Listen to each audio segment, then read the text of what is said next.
Jesus told his disciples together with people who followed him.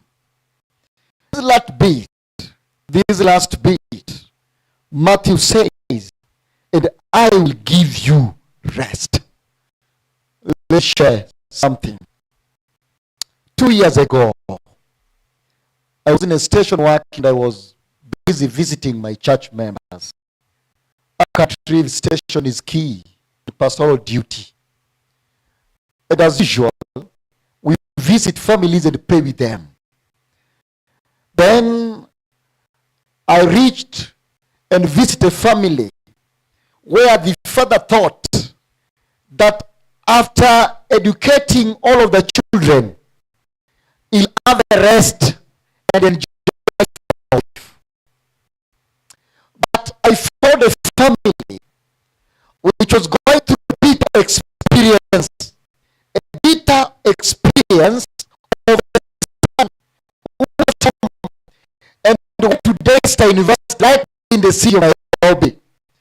But son, instead of coming back educated, he came back more confused, a fool, than nobody would tell. Even villagers were saying that, is this university to somebody's son? The son was confused. I met a young man in his 20s, confused, himself, he couldn't morning or evening, confused. This young man, when he joined university, he got and say that he found people who misled him. Then induced to drugs. That's the first time I knew what Shisha was. Nishisha ama sisa, you know my background. I was with the ballet. It's Shisha, but you know what I'm talking about. Lawyer. Yeah, don't my background. With us, the S and the C, whatever. We stop still Jesus comes. Hallelujah. So yeah, that's the way. I don't want to get into trouble. But this boy, he was addict. He lost his senses. He could not tell whether is okay or not. He couldn't even tell whether to attend to nature call or not. So nature call, he could do it anywhere. He was confused, but he didn't live home in that manner, in that situation. So when we got in, the father told me, Pastor, I knew that I was taking my son to one of the prestigious universities. I knew that my son will come back home and change lives. Pastor, I knew that after educating my son as the last born, I was going to have a rest. But today, I don't know what came over my son. Pastor, I'm even praying. Instead of seeing my son in this state, I'm even praying so that God can take him, can take his life. Pastor, I'm tired. But the mother, when the father was narrating the story and everything, bitterly, the mom was weeping and crying. Then again, mom told me, Pastor, to my husband, he has given up. The mother told me, to my husband, he has given up. But I told this father that I know the things you cannot do as a human being. But I have a friend. I have somebody whom I trust. I have a Savior whom I serve. What human being can't, Jesus can. Hallelujah. I told these men that I know what human being can't. We serve a God who can. And I told him, the challenge is not for you. This challenge is for Jesus. Yes, you can't, but Jesus can. Now the mother said that, Pastor, I'm still optimistic, and I know one day, one time, Jesus will see us through. I paused and told the family that no matter how many times you get knocked down, keep getting back. I told them, and I reminded them that God sees your resolve. He sees your determination. And when you do everything you can do, that's when God will step in and do what you can't do. Hallelujah. So I told them, cheer up. Yes, you can't. Jesus can. But this man, his testimony was simple. He thought that after doing everything, he'll find a rest. In Matthew chapter 11,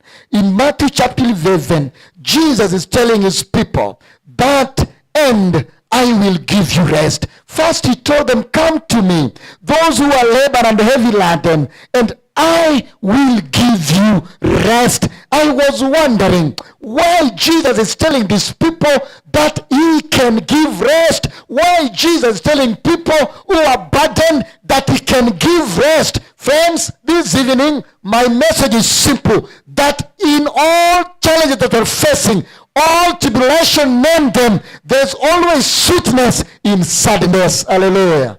There's always sweetness in sadness. You know, when I talk of a rest, when Jesus was talking of a rest, we may have different ideas, yes. But the word rest is from the beginning. Hallelujah.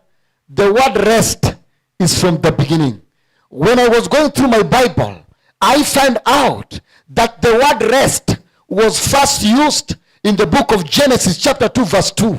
When God saw everything he has made was perfect, and on the seventh day God rested. The word rest is from the beginning. When God had done everything, God rested. Then I was like, wow, what kind of God are we serving? When we hear that God rested on the seventh day, we intend to think, and at times we confuse ourselves. We think that even God was tired. Some people says we serve a God who can do work, but at a particular point, God needs a rest. I've come to remind you today that the rest that in the book of Genesis chapter 2 verse 2 and the rest that Jesus is talking of is same thing. I mean, when you talk of the rest, some people even think that rest comes after retirement. Ted Webster dictionary, and the definition of rest that I got is asleep, minimum functional and metabolic activities. They said that rest is a freedom from activity or labor, a state of motionlessness, the response to that which is close to that of death. Then I said, no, even these people, they've got definition, but I said, no, let me go back to the rest of Jesus. Was God tired when he rested on the seventh day? I want to say no. God rested because the work of creation was over. God rested because the work was finished. The rest in the Bible means contentment, means fulfillment. Hallelujah. Now Jesus is telling them that you come to me, those who have burdens, those who are weary, I will give you rest. In simple terms, Jesus is saying those who've got challenges, those people who does not have fulfillment, those who are working but they cannot see the sense of work, those who are in school but they're not yet fulfilled, there's no fulfillment, there's no contentment, those who are in relationship but there's no fulfillment in relationship, those who are in marriage but there's no contentment in marriage. Jesus is saying that everything under the sun may just deceive you, but full rest come from Jesus. But do you know how it comes? It comes through salvation, which is simplified. Now Jesus told them, come to me and I will give you rest. The rest Jesus talks of cannot be found on earth. The rest Jesus talks of cannot be found in a lover. Hallelujah. The rest Jesus talks of cannot be found in a love message. Church, are you with me? I'm saying the rest Jesus is talking of cannot be found in that person that you adore most.